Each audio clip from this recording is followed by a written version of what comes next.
আল্লাহ রাব্বুল আলামিন কুরআন কারীমের মধ্যে বলেন, ওয়ামা খালাকাতুল জিন্না ওয়াল ইনসা ইল্লা লিয়াবুদুন। আল্লাহ রাব্বুল আলামিন বলেন, আমি জিন এবং ইনসানকে আমি আল্লাহ রাব্বুল আলামিন বানাইছি শুধুমাত্র ইবাদত করার জন্য। আল্লাহ রাব্বুল আলামিন কাল কিয়ামতের ময়দানে কোন প্রাণী, কোন জীবজন্তু থেকে হিসাব চাইবে না, তুমি কেন আমার ইবাদত বندگی করো নাই।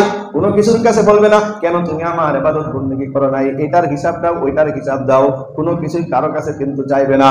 কিন্তু জিন এবং ইনসানকে হিসাব না দিয়া একটা পাও পর্যন্ত আগাইতে দিবে না, এক কদম পর্যন্ত আগাইতে দেওয়া হবে না।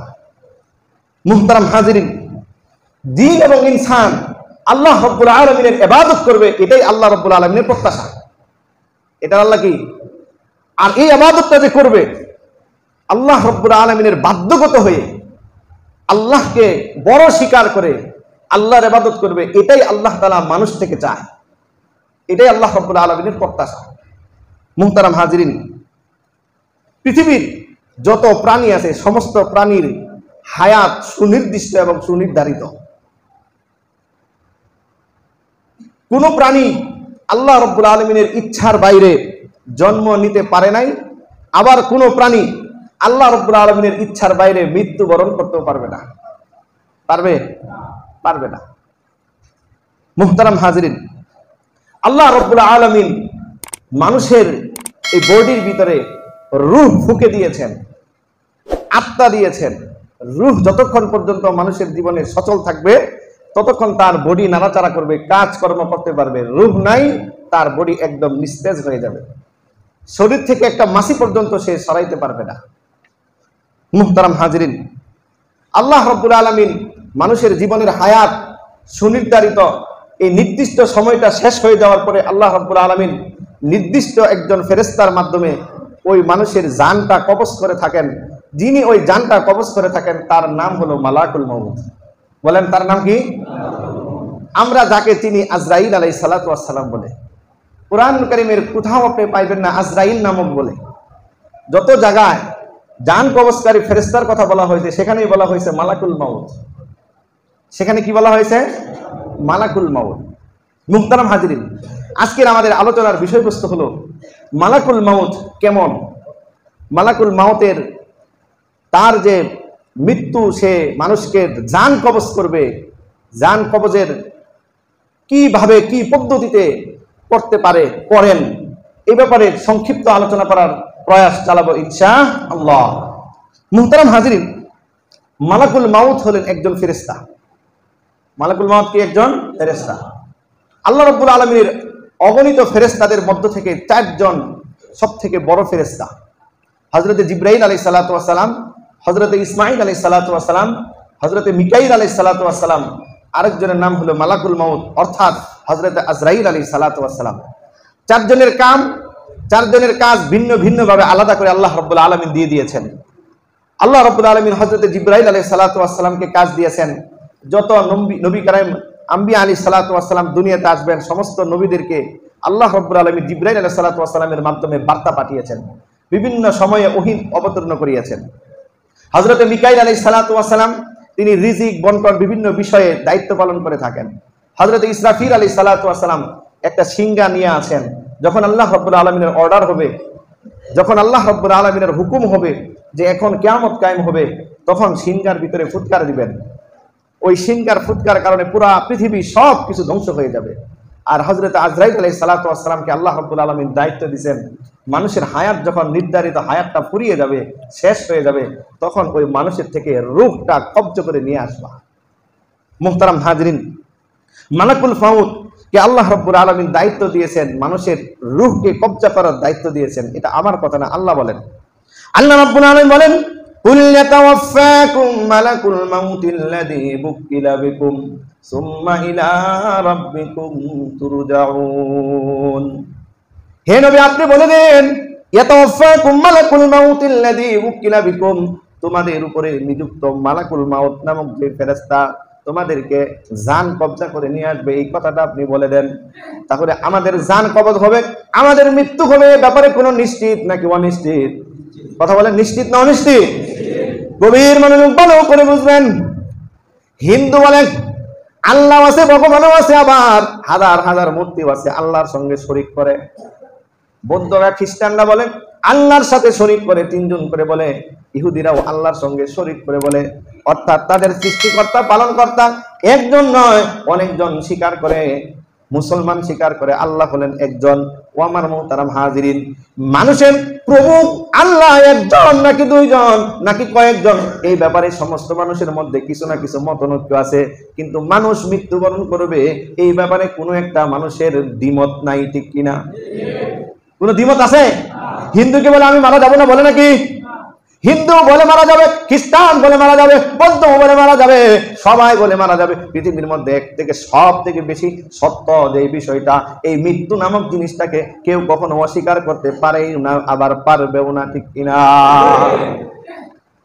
মুহতারাম হাজিরিন, এই মালাকুল মাউত নামক ফেরেশতা আল্লাহ রাব্বুল আলামিন বলেন যে তোমাদের জান ফেরেশতা নিযুক্ত করা যে ফেরেশতা রয়েছে, এটা জানকে নিয়ে যাবে। মুহতারাম হাজিরিন, সেই ফেরেশতার নাম হলো হযরতে আজরাইল আলাইহিস সালাতু ওয়াস সালাম।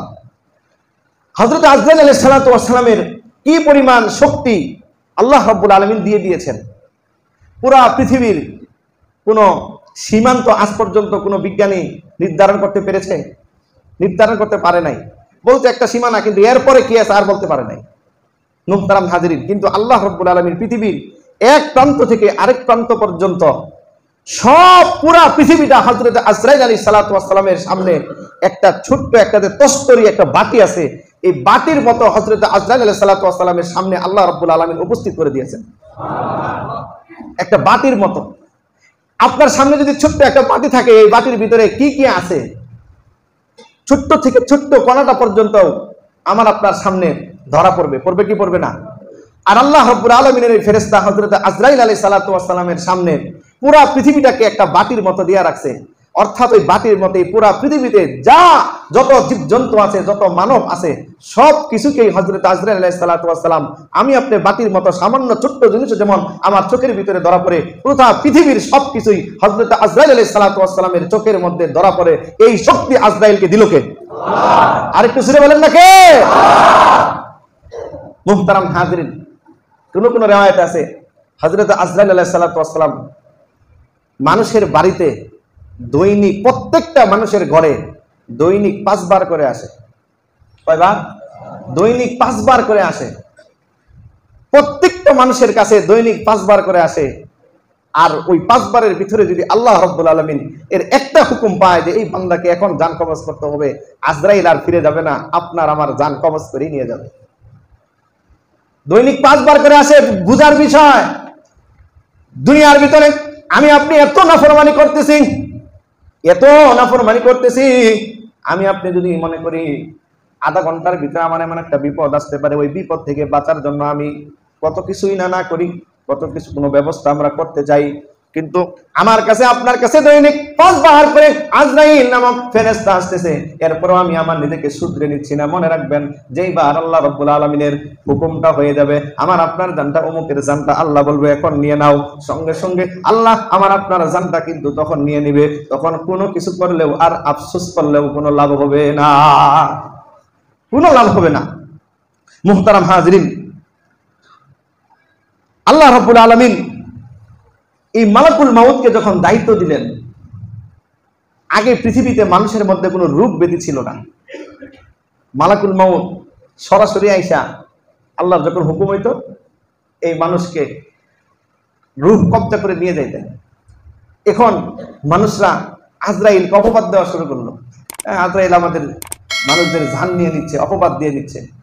আজরাইল আলাইহিস সালাতু ওয়াস সালাম আল্লাহর কাছে অভিযোগ করলেন, আল্লাহ আপনি আমাকে দায়িত্ব দিয়েছেন, আমি তো আপনার হুকুম পালন করি, এখন আমি এই মানুষদের জান কবজ করি, তারা আমাকে বিভিন্ন ধরনের অপবাদ দেয়। আল্লাহ রাব্বুল আলামিন বললেন, আজরাইল আমি আল্লাহ রাব্বুল আলামিন তোমাকে এমন একটা পদ্ধতি অবলম্বন করে দিচ্ছি, তুমি মানুষের জান কবজ করবা, কোনো মানুষ তোমাকে দোষারোপ করবে না, তোমাকে অপবাদ দিবে না। আল্লাহ রাব্বুল আলামিন এরপর থেকে মানুষের শরীরের ভিতরে বিভিন্ন রোগ ব্যাধি দিয়ে দেয়। মানুষ যদি মারা যায়, আমাদের সমাজে যখন মানুষটি মারা যায়, তখন যদি গাড়ি অ্যাক্সিডেন্টে মারা যায়, কেউ বলে না কিন্তু আজরাইল তার জান কবজ করে নিছে, বলে গাড়ি অ্যাক্সিডেন্টে মারা গেছে। জ্বরে যদি মারা যায়, বলে জ্বরে মারা গেছে। ক্যান্সারে মারা যায়, ক্যান্সারে মারা গেছে। কেউ বলে না আজরাইল তার জান কবজ করে নিছে। ঠিক কিনা? রোগ ব্যাধি দিয়ে দিছে, আজরাইল তোমাকে অপবাদ দিবে না, তোমাকে দোষারোপ করবে না। আমার মোহতারাম হাজিরিন, আল্লাহ রাব্বুল আলামিনের হুকুম, যে মানুষটার যেখানে হবে, যেখানে মৃত্যুবরণ করার হুকুমটা হবে, আজরাইল ওই জায়গার ভিতরে ওই মানুষটার আল্লাহ রাব্বুল আলামিনের ওই বান্দাটাকে আজরাইল ওই মানুষটার ওই জায়গার ভিতরে জান কবজ করবে। এক কদম এদিক সেদিক পর্যন্ত নাড়াচাড়া করতে পারবে না। আল্লাহ রাব্বুল আলামিনের নবী হযরত ইদ্রিস আলাইহিস সালাতু ওয়াস সালাম একজন ফেরেশতা আল্লাহ রাব্বুল আলামিনকে বলেন, আল্লাহ আমাকে একটু অনুমতি দেন, আমি ইদ্রিসের সঙ্গে আমি একটু সাক্ষাৎ করব, দেখা করব। আল্লাহ রাব্বুল আলামিন হযরত ইদ্রিস আলাইহিস সালাতু ওয়াস সালামের সাথে সাক্ষাৎ করার জন্য ফেরেশতাকে বললেন, যাও, অনুমতি দিয়ে দিলাম। এবার যখন ফেরেশতা হযরত ইদ্রিস আলাইহিস সালাতু ওয়াস সালামের কাছে আসলেন, হযরত ইদ্রিস আলাইহিস সালাতু ওয়াস সালামের সাথে আসার পরে ইদ্রিস আলাইহিস সালাতু ওয়াস সালাম ওই ফেরেশতাকে বলল, তোমার সঙ্গে মালাকুল মাউতের কোনো সম্পর্ক আছে কিনা? ওই ফেরেশতা বলল, সম্পর্ক শুধু আছে এমন না, তার সাথে আমার দুস্থের সম্পর্ক, বন্ধুর সম্পর্ক। এবার হযরত ইদ্রিস আলাইহিস সালাতু ওয়াস সালাম বললেন, ঠিক আছে, তোমার সঙ্গে যদি তার সম্পর্ক হয়েই থাকে, তাহলে তার কাছে আমার জন্য একটু উপকার করবা। আজরাইলের সঙ্গে সাক্ষাৎ করতে হবে, তাহলে চলেন। এবার ফেরেশতা তার পাখার উপরে নিয়ে হযরত ইদ্রিস আলাইহিস সালাতু ওয়াস সালামকে নিয়ে চললেন, সপ্তম আসমানের ভিতরে চলে গেলেন। হযরত ইদ্রিস আলাইহিস সালাতু ওয়াস সালাম ফেরেশতার সঙ্গে যখন সপ্তম আসমানে গেলেন, সপ্তম আসমানে আজরাইলের সামনে গেলেন। আজরাইল সঙ্গে সঙ্গে ওই লোকটা আজরাইল আলাইহিস সালাতু ওয়াস সালাম বললেন, একজনকে নিয়ে এসেছি। হযরত আজরাইল বললেন, ওই লোকটাকে হযরত ইদ্রিস নাকি? এই ফেরেশতা বলল, হ্যাঁ ইদ্রিস। তখন আজরাইল সঙ্গে সঙ্গে বললেন, আরে ইদ্রিসের এই মুহূর্তে আল্লাহ আমাকে হুকুম দিয়ে দিবেন, ইদ্রিসের জান কবজ করার জন্য চোখের পাতি ফালানো পর্যন্ত আর সময় নাই। দুনিয়াতে হযরত ইদ্রিস আলাইহিস সালাম ছিলেন, আল্লাহ রাব্বুল আলামিন রেখেছেন ইদ্রিসের জান কবজ হবে সাত আসমানের উপরে, ওই জায়গার মধ্যে সপ্তম আসমানে হযরত ইদ্রিসের জান কবজ হবে। আল্লাহ রাব্বুল আলামিন হযরত ইদ্রিস আলাইহিস সালামকে কেমন ভাবে নিয়ে গেলেন সেই সপ্তম আসমানের ভিতরে, ওইখানে আল্লাহ রাব্বুল আলামিন আজরাইলকে হুকুম দিয়ে দিলেন, ইদ্রিসের আর জান কবজের সময়, ইদ্রিসের আর বেঁচে থাকার আর সময় নাই, এই সপ্তম আসমানের মধ্যেই তাকে জান কবজ করতে হবে। সঙ্গে সঙ্গে হযরত আজরাইল ইদ্রিস আলাইহিস সালামের জান কবজ করে নিলেন। এই জন্য যুবক ভাইরা মনে করতেছে আমি তো বৃদ্ধ হই নাই, আমি আরো হায়াত পাবো। না না, হায়াত পাওয়ার আর কোনো নির্দিষ্ট সময় নাই। তুমি মনে করতেছো আমি তো এখন ঢাকা থাকি, ঢাকা থাকলে আমার জান নাও কবজ হতে পারে। না না, আরে তুমি মনে করতেছো আমার কেমনে জান কবজ হবে? তোমাকে বলা হইলো তোমাকে চট্টগ্রাম জান কবজ করা হবে, তুমি এখন ঢাকা, 2 মিনিটের মধ্যে জান কবজ করে নেওয়া হবে। আরে আল্লাহ রাব্বুল আলামিনের কাছে কোনো কিছুর, আল্লাহ রাব্বুল আলামিনের কাছে কোনো ধরনের কোনো কিছুর, আল্লাহ রাব্বুল আলামিনের কাছে এমন কোনো কিছু নাই যে আল্লাহ করতে পারে না। আল্লাহ যেটা চায় ওইটাই করতে পারে। এই জন্য আমার মুহতারাম হাজিরিন, 1 সেকেন্ড পরেও মৃত্যু হতে পারে। তুমি এখন বাংলাদেশে আছো, আমেরিকায় তোমার মৃত্যু আজকের মধ্যে হতে পারে। তুমি এখন বাংলাদেশের মধ্যে আছো, কানাডা, লন্ডন, বিভিন্ন জায়গায় তোমার আজকের মধ্যে মৃত্যুবরণ হতে পারে। এই ব্যাপারে তোমার বিশ্বাস থাকতে হবে। অতএব মালাকুল মাউতকে আল্লাহ রাব্বুল আলামিন যেখানে তোমার জান কবজ করার জন্য নির্ধারণ করে দিয়েছেন, ওই জায়গায় আল্লাহ কোনো না কোনো ভাবেই তোমাকে নিয়ে যাবেন। ঠিক কিনা? যে কোনো ভাবে নিয়ে যাবেন। মুহতারাম হাজিরিন, হযরত সুলাইমান আলাইহিস সালাতু ওয়াস সালামের এই রিওয়ায়াতটার ব্যাপারে তেমন নির্ভরযোগ্যতা এরকম না, তারপরে বলতেছি ঘটনাটা হয়তো আপনারা অনেকে জেনে থাকবেন। হযরত সুলাইমান আলাইহিস সালাতু ওয়াস সালামের রাজ দরবারে একজন আইসা বলল, নবী, আমাকে একজন লোক আইসা আমার দিকে খুব তাকায়া ছিল, মনে হইতেছে আজরাইল আমার জান কবজ করে নিয়ে যাবে। অনেক গভীর দৃষ্টিতে তাকায় রাখছে আমাকে, মাফ করে আমাকে কিন্তু জান কবজ করে নাই। আমার ভয় লাগতেছে, আপনি আমাকে হিন্দুস্তানে পাঠিয়ে দেন। হযরতে সুলাইমান আলাইহিস সালাতু ওয়াস সালাম লোকটাকে জিনের মাধ্যমে হিন্দুস্তানে পাঠানোর পরিকল্পনা করলেন। সুলাইমান আলাইহিস সালাতু ওয়াস সালামের কাছে ওহী আসলো যে এই লোকটার হিন্দুস্তানে যাইতেছে এই কারণে, কারণ হিন্দুস্তানে আল্লাহ তার জান কবজ করার জন্য নির্ধারণ করে রাখছেন। আজরাইল এখানের মধ্যে আয়েশা তার দিকে তাকায় রাখছে। আজরাইল আলাইহিস সালাতু ওয়াস সালাম তাকায় ছিলেন যে আল্লাহ তো তার জান কবজ করার হুকুম দিয়েছে হিন্দুস্তানে, এখানে তো জান কবজ করা যাবে না। হিন্দুস্তান আসছে, আজরাইলের জান, আজরাইল আলাইহিস সালাতু ওয়াস সালাম লোকের জান কবজ করে নিয়েছে। এই জন্য মানুষের যেখানেই জান কবজ করার হুকুম থাকবে সেখানেই আল্লাহ রাব্বুল আলামিন তার জান কবজ করার জন্য নিয়ে যাবেন। সবচেয়ে আরেকটা আশ্চর্যের বিষয় কি জানেন? হযরত আজরাইল আলাইহিস সালাতু ওয়াস সালাম যেই ব্যক্তির জানটা কবজ করবে, জান কবজ করার সামান্য অল্প কিছু মুহূর্তে, আগ মুহূর্তে সে জানে যে এই লোকটার জান কবজ করতে হবে, এর আগে আজরাইলও জানে না তার জান কবজ করতে হবে কিনা। সুবহানাল্লাহ। আজরাইল নিজেও জানে না। যে ব্যক্তির জান কবজ করার হুকুম, জান কবজ করা হবে, আল্লাহ তৎক্ষণাৎ ফেরেশতা থেকে আজরাইলকে একটা কাগজ দিয়ে দেন, ওই কাগজ অনুযায়ী নাম দেখে সঙ্গে সঙ্গে জান কবজ করে ফেলেন। এর আগে আজরাইল নিজেও জানে না যে তার জান কবজ করতে হবে। অথচ আজরাইলের তো জান কবজ করার দায়িত্ব তার তো জানার কথা। আমরা যেরকম প্রত্যেক 1 মাসের কাজ আমাদের শিডিউল নিয়ে রাখি, 15 দিন পরে কি করবো, অমুক তারিখে কি করবো, অমুক তারিখে কি করবো, কিন্তু আজরাইল নিজেও জানে না যে এই ব্যক্তির জানটা কখন কবজ করা হবে। মুহতারাম হাজিরিন, আল্লাহ রাব্বুল আলামিনের হিকমত কত সুন্দর। এই জন্য আমার মুহতারাম হাজিরিন, আমার আপনার মৃত্যু কখন হয়ে যাবে এটা আমার কখনো কল্পনাও করা যায় না। এই জন্য মৃত্যুর প্রস্তুতি সব সময় নিয়ে থাকার দরকার, ঠিক কিনা?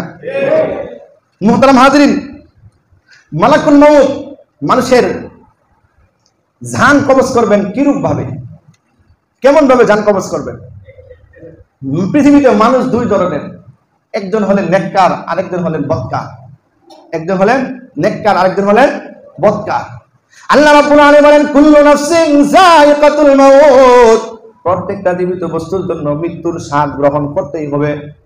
মানুষকে, ম্যান ইজ মর্টাল, মানুষ মরণশীল, অবশ্যই মানুষকে মৃত্যুর স্বাদ গ্রহণ করতেই হবে। হযরত আজরাইল আলাইহিস সালাতু ওয়াস সালাম তাকে যখন আল্লাহ রাব্বুল আলামিন হুকুম দেন অমুক ব্যক্তির জানটা তুমি কবজ করে নিয়ে আসবা, ও আমার মুহতারাম হাজিরিন, ওই মানুষটা যদি এমন হয় যে এই মানুষটা নেককার না বদকার যদি হয়, তাহলে ওই বদকার মানুষের নাম জানটা কেমন ভাবে কবজ করবে একটু ভালো করে মনে রাখবেন। ফেরেশতা মানুষ মৃত্যুর যন্ত্রণা কেমন হবে, মৃত্যুর যন্ত্রণার সময় মানুষের কিরূপ আকার ধারণ করবে একটু ভালো করে বুঝবেন। মানুষ যখন মৃত্যুবরণ করবে তখন দেখবেন যেই মানুষটার মৃত্যু হয় ওই মানুষটা বড় বড় চোখ করে করে এদিক সেদিক তাকায় কি তাকায় না? মানুষের মৃত্যু দেখছেননি কখনো সামনে থেকে? চোখ দেখবেন বড় বড় করে তাকায়। আরে ওই মানুষটা যখন মৃত্যুবরণ করে তখন অন্য কোনো কিছু দেখতে পায় না, শুধুমাত্র দেখতে পায় ফেরেশতাকে, আজরাইল নামক ফেরেশতাকে। আজরাইল যখন এসে তাকায়, তার চেহারা দেখায় মানুষ ভয় পেয়ে যায়, তার সব কিছু শুকিয়ে যায়। মানুষের পায়ের পাতার থেকে নিয়ে মৃত্যু যন্ত্রণা শুরু হয়। পায়ের পাতার থেকে গুড়ালি, নাভি, পেট, পিঠ, একেবারে এই যে হাড্ডি, গলার নিচ পর্যন্ত যে হাড্ডি আছে, এই সমস্ত হাড্ডির ভিতরে একেবারে ব্যথা যন্ত্রণা শুরু হয়ে যায়। আরেকটা কথা মনে রাখতে হবে, মানুষের নেককার আর বদকার নাই। সকল মানুষের যখন মৃত্যু হবে, এই মৃত্যুর সময় তার মৃত্যুর যে একটা যন্ত্রণা, এই মৃত্যুর যন্ত্রণাটা কিছুটা হলে অনুভব করতে হবে।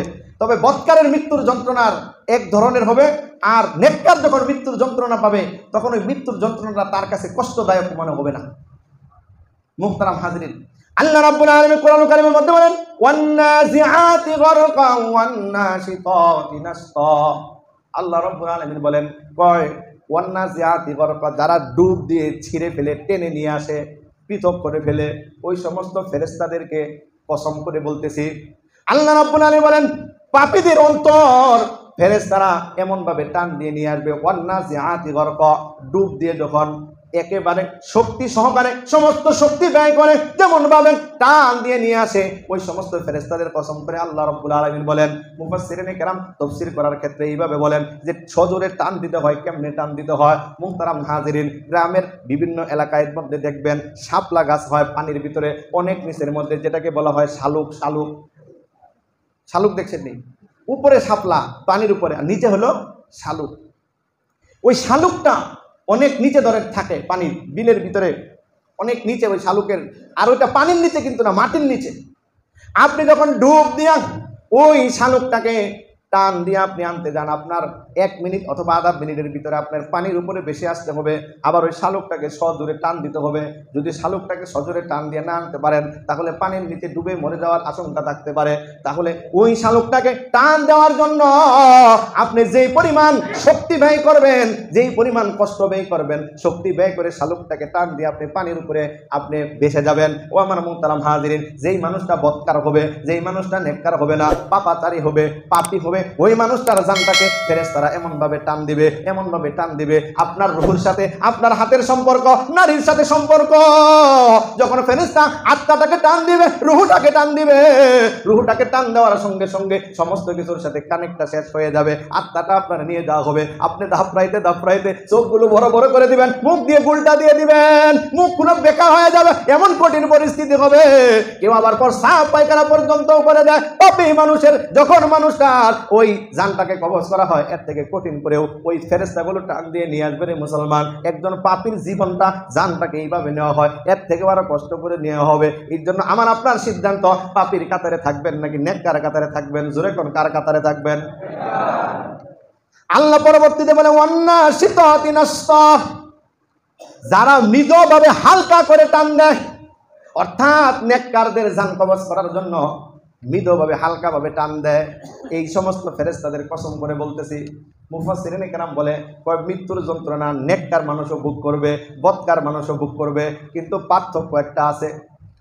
পার্থক্যটা হলো, এই বদকার মানুষের যখন জানটা কবজ করা হলো তখন এত কষ্ট, কিন্তু নেককার মানুষের যখন জান কবজ করা হয় মৃদুভাবে কষ্ট হবে, কিন্তু কষ্টটা তার কাছে কষ্ট মনে হবে না। এটা মানুষের, যদি নেককার মানুষের মৃত্যুর যে কষ্টটা দেওয়া হয়, এটার কারণে আল্লাহ তার সম্মান মর্যাদা আরো বাড়াইয়া দেন। সুবহানাল্লাহ। মুফাসসিরিনে কেরাম বলে যে এই যে মৃদুভাবে হালকাভাবে টান দিবে, জানটাকে কবজ করে নিয়ে আসবে, এটার ব্যাখ্যা দেওয়া হয় এইভাবে। মনে করেন বেলুন আছে না, বেলুন, এই বেলুন যদি এখানের মধ্যে ফুৎকার না দেওয়া হয়, হাওয়া না দেওয়া হয়, বেলুনের কোনো একদম মরা লাশের মতো পড়ে থাকে না, নিস্তেজ না। কিন্তু যখন এই বেলুনটার ভিতরে ফু দেওয়া হয়, বেলুনটার ভিতরে যখন ফু দেওয়া হয়, হাওয়া দেওয়া হয়, তখন বেলুনটা বড় হয়। আর বড় হওয়ার সাথে সাথে বেলুনটা তরতাজা হয়ে যায়, মোটা কাটা হয়ে যায়, হইয়া তারপরে নড়াচড়া করে। কথাক্ষণ ঠিক কিনা?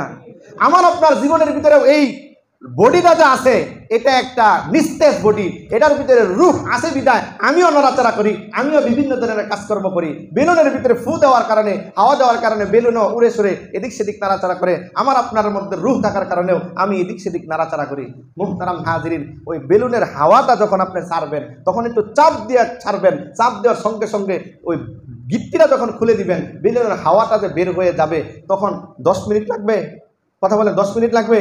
1 সেকেন্ডের ভিতরে হাওয়া শেষ হয়ে যাবে, বুঝতেও পারা যাবে না, বেলুন আবার নিস্তেজ হয়ে যাবে। নেককার মানুষের জীবনটা এমনভাবে ফেরেশতারা হায়াত এমনভাবে তার রুহটা কবজ করবে, বেলুনের হাওয়া গেলে যেরকম বোঝাই যায় না, এরকম ভাবে কষ্ট হবে নেককার মানুষের, কিন্তু সে বুঝতেই পারবে না যে তার কষ্ট কতটুকু হয়েছে। সুবহানাল্লাহ।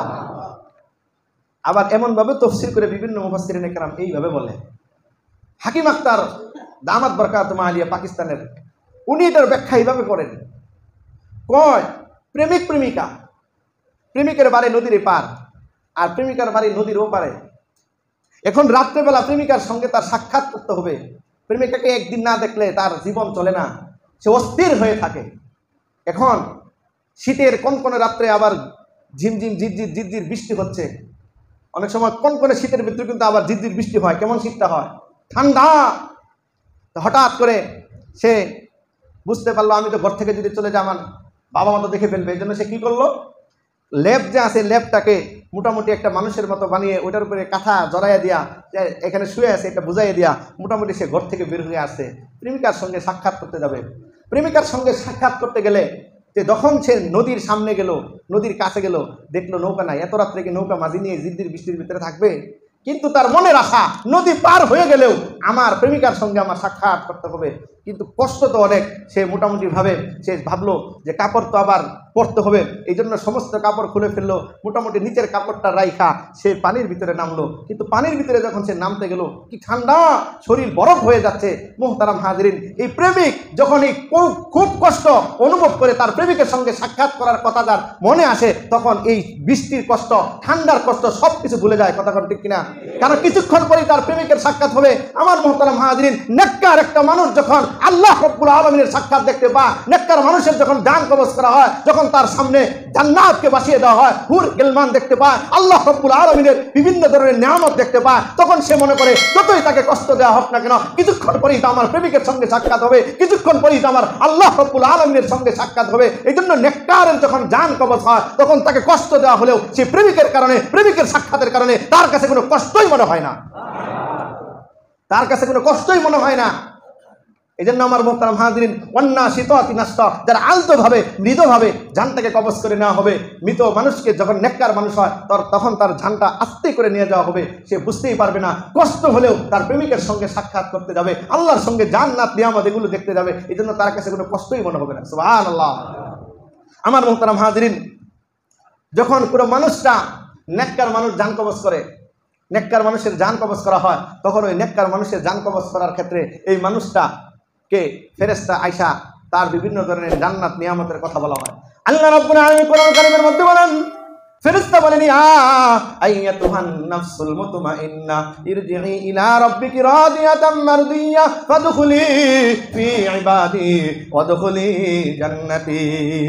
হে প্রশান্ত হৃদয়, ইয়া আইয়াতুহান নাফসুল মুতমাইন্না ইরজিই ইলা রাব্বিকি রাদিয়াতাম মারদিয়া, তুমি তোমার রবের দিকে প্রশান্ত হৃদয়, তুমি তোমার রবের দিকে চলে যাও। শুধু চলে যাবে এমন না, ফাদখুলি ফি ইবাদি ওয়াদখুলি জান্নাতি, তুমি তোমার আমার কাছে ফাদখুলি ফি ইবাদি, আমার নেককার বান্দাদের অন্তর্ভুক্ত হয়ে যাও এবং আমার জান্নাতের মধ্যে প্রবেশ করে নাও। সুবহানাল্লাহ।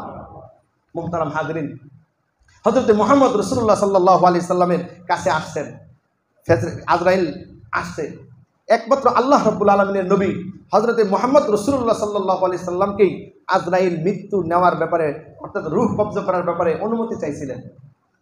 হুজুর সাল্লাল্লাহু আলাইহি সাল্লাম জিবরাইল আলাইহিস সালাতু ওয়াস সালাম বললেন, আজরাইল আয়েশা রইছে, আপনার অনুমতি চায় আপনাকে নিয়ে যাওয়ার জন্য, আপনার রূহ কবজ করার জন্য।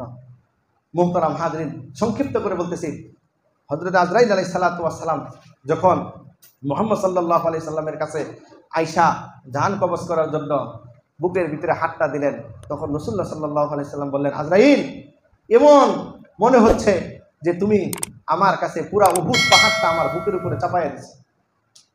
শুধু হাতটা রাখছে। আমার মুহতারাম হাজির, মুহাম্মদ সাল্লাল্লাহু আলাইহি সাল্লামের উপরে যখন আজরাইল হাত রাখলেন, হাত রাখার সঙ্গে সঙ্গে তার কাছে মনে হইতেছে উহুদ পাহাড়ের থেকেও ভারী। তাহলে আমার আপনার জীবনের ভিতরে আমি যদি বৎকার হই, তাহলে আমার আপনার জানটা কেমন ভাবে কবজ করা হবে, কেমন ভাবে কবজ করা হবে। মুহতারাম হাজিরিন, হুজুর সাল্লাল্লাহু আলাইহি সাল্লাম কান্নাকাটি করে। জিবরাইল বলে, ইয়া রাসূলুল্লাহ, কি ব্যাপার, আপনি দুনিয়া থেকে চলে যাবেন, আপনি কান্নাকাটি করেন, আপনার মেয়ে ফাতেমার জন্য কান্নাকাটি করেন নাকি? না, আমি কান্নাকাটি করি না ফাতেমার জন্য। জিবরাইল বলে, আপনি ফাতেমার জন্য কেন কান্নাকাটি করবেন? ফাতেমাকে তো আল্লাহ রাব্বুল আলামিন জান্নাতীদের সর্দারনি বানায়া দিয়েছে। আল্লাহর রাসূল বলে, না না, আমি আমার ফাতেমার জন্য কান্নাকাটি করি না। তাহলে কার জন্য কান্নাকাটি করেন? হাসান আর হুসাইনের জন্য কান্নাকাটি করেন নাকি? আল্লাহর রাসূল বলেন, না না, আমি আমার হাসান আর হুসাইনের জন্য কান্নাকাটি করি না। হযরত জিবরাইল আলাইহিস সালাতু ওয়াস সালাম বললেন, আরে আমি তো আল্লাহ রাব্বুল আলামিন তো আপনার নাতি হাসান আর হুসাইন রাদিয়াল্লাহু তাআলা আনহুকে সেই জান্নাতের সর্দার, যুবকদের সর্দার বানিয়ে দিয়েছে। কয় না, কান্নাকাটি করি না তাদের জন্য। এবার জিবরাইল আলাইহিস সালাতু ওয়াস সালাম বললেন, হে নবী, তাহলে আপনি কার জন্য কান্নাকাটি করেন? রাসূলুল্লাহ সাল্লাল্লাহু আলাইহি সাল্লাম বললেন, ইয়া জিবরাইল, আমি কান্নাকাটি করতেছি আমার উম্মতের জন্য কান্নাকাটি করতেছি। আমি নবী হইয়া আমার উপরে যখন আজরাইল হাতটা রাখলো, মনে হইল আমার উপরে উহুদ পাহাড় চাপায় দিছে। যদি আমার উম্মতের উপরে, আমার উম্মত তো দুর্বল উম্মত, এই উম্মতের উপরে যদি ফেরেশতারা আজরাইল তাদের জান কবজ করতে যাবে, কত কঠিন করে জান কবজ করা হবে। জিবরাইল আলাইহিস সালাতু ওয়াস সালামকে তখন আল্লাহ রাব্বুল আলামিন ওহী অবতীর্ণ করে বলে দিলেন, আমার নবীকে তুমি সান্ত্বনা দিয়ে দাও, আমি আল্লাহ রাব্বুল আলামিন তার উম্মতের জিম্মাদারির দায়িত্ব আমি নিয়ে নিলাম। সুবহানাল্লাহ। তোমার উম্মতকে কষ্ট দেওয়া হবে না যদি নেককার হয়। এই জন্য বলা হয় তাকে কোনো নেককার মানুষ যদি হয়, তার জন্য জানটাকে কবজ করা হবে। বাচ্চা যখন দুধ খাইতে খাইতে ঘুমায়া যা, এমন ভাবে তার জানটা কবজ করা হবে, সে কষ্ট অনুভবই করতে পারবে না। ও আমার মুহতারাম হাজিরিন, আর কোনো বদকার মানুষ যদি বদকার হয় তাহলে তার জানটা এমন ভাবে কবজ করা হবে, একটা জীবিত ছাগলকে যদি জবাই করা ছাড়া তাকে যদি ছিলানো হয় এর থেকেও বেশি কঠিন কষ্ট করে দিয়ে জানটাকে কবজ করে দেওয়া হবে। ও আমার মুহতারাম হাজিরিন, এই সমস্ত মৃত্যুর আমাদের তো মৃত্যুবরণ করতেই হবে, মৃত্যুবরণ তো আমাদের করতেই হবে। ও আমার মুহতারাম হাজিরিন, মৃত্যুর সামানা তৈরি করার দরকার আমাদের আছে কিনা? মৃত্যুর কথা অন্তত পক্ষে দৈনিক 20 বার করে হলে মনে করতে হবে, 20 বার করে হলে মনে করতে হবে। এখন এক বাদশা এক আল্লাহর ওলির কাছে যায় বলছে যে আমার তো এরকম আপনি মৃত্যুর কথা স্মরণ করবেন। কয়বার? 20 বার। তো 20 বার মৃত্যুর কথা স্মরণ করে প্রতিদিনই, কিন্তু তার ভিতরে কোনো পরিবর্তন আসে না। তখন বাদশারে বলছে, এই আল্লাহর ওলির কাছে আইসা বলল যে আমি তো 20 বার মৃত্যুর কথা স্মরণ করি দৈনিক, 20 বার না আরো বেশিও করি, কিন্তু আমার ভিতরে কোনো পরিবর্তন আসতেছে না। তাই নাকি? পরিবর্তন আসতেছে না? না আসতেছে না। আচ্ছা ঠিক আছে, আপনি মনে করেন অল্প কিছু সময়ের জন্য আপনি যে বাদশা, এই বাদশার সিংহাসনটা আপনি ছেড়ে দিবেন, আমাকে সিংহাসনের মধ্যে বসাইবেন। আচ্ছা ঠিক আছে। তাহলে এবার বাদশা সিংহাসন ছেড়ে দিয়েছে, ছেড়ে দিয়ে এই আল্লাহর ওলি সিংহাসনের মধ্যে বসছে। বসে 1 নম্বর হুকুম দিছে জল্লাদরে, বলছে যে এই বাদশার এখনই, এই জল্লাদরে বলছে এখনই তাকে কতল করে ফেলো, এখনই তাকে হত্যা করে ফেলো। আচ্ছা বলুন তো, আপনার সামনে যখন একটা বন্ধু অথবা জল্লাদ আইসা আপনাকে এই মুহূর্তে হত্যা করবে, তখন মৃত্যুর কথা স্মরণ হওয়াটা আর এখন যত বয়ানি শুনেন মসজিদের ভিতরে বইসা মৃত্যুর কথা স্মরণ হওয়াটা, দুইটার মধ্যে পার্থক্য আছে কি নাই? যখন এই কথা বলছে বাদশা থরথর করে কাঁপা শুরু করে দিছে। হ্যাঁ, কিছুক্ষণ পরে তো আমার মৃত্যু হয়ে যাবে, এমন মৃত্যুর কথা স্মরণ করতেছে, চিৎকার করতেছে, কান্নাকাটি করতেছে, থরথর করে কাঁপতেছে। তখন কিছুক্ষণ পরেই বাদশাকে ওই আল্লাহর ওলি বলতেছে যে জল্লাদ, তার থেকে আমি মৃত্যুর কথাটা উড্ড করে নিলাম, তার মৃত্যু হবে না। সঙ্গে সঙ্গে বাদশা আবার প্রাণ ফিরে পেলেন, খুশি হয়ে বললেন। তখন আল্লাহর ওলি বললেন, আরে বাদশা, দৈনিক তো তুমি মৃত্যু মৃত্যু মৃত্যু এরকম জপলে হবে না, মৃত্যুর পরে তোমাকে কিভাবে হবে, তোমার কিভাবে মৃত্যু হবে? কঠিন ভাবে এইভাবে যদি কোনো ব্যক্তি চিন্তা করে তাহলে ওই মানুষটা কোনো দিন আর গুনাহের কাজ করতে পারে না, ঠিক কিনা? তাহলে মৃত্যু মৃত্যু জিকির করলে হবে না। এই জন্য কবরস্থানে যাইতে হয়। কবরস্থানের পাশে তো কত, আমরা তো ওই ছাত্রকুল কবরস্থানের পাশ দিয়ে ঘুরতেও যাই, কি ঘোরা সুন্দর জায়গা না, হাঁটতেও তো যাই আমরা। ওইখানে গেলে কি কবরের কথা মনে হয় না? ওই মনে হলে হবে না, মৃত্যুর ওই মনে হলে হবে না, মৃত্যুর কথা ওইরকম ভাবে মনে করতে হবে। দেখবেন কোনো ব্যক্তি সঠিকভাবে যদি মৃত্যুর কথা 20 বার স্মরণ করে, সত্যিকার অর্থে ওই ব্যক্তি আর কোনো গুনাহের কাজ করতে পারে না। এই জন্য আমার মুহতারাম হাজিরিন, আখিরাতের সামানা তৈরি করা দরকার আছে কি নাই?